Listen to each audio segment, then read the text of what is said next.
Syedaralun, ide untuk menjadikan Aceh sebagai pusat embarkasi pengiriman jemaah haji Indonesia mulai banyak diperbincangkan kembali.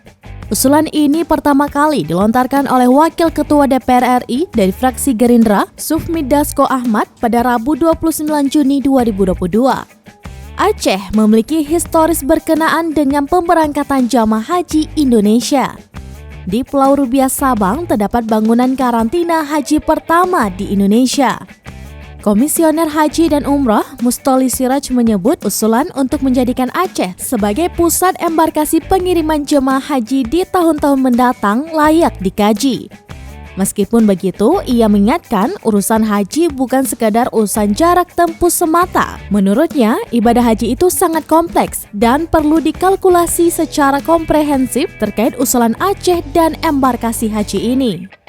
Jarak tempuh ke embarkasi Aceh juga akan mendorong penambahan biaya yang tidak sedikit bagi mereka yang berada di luar Aceh.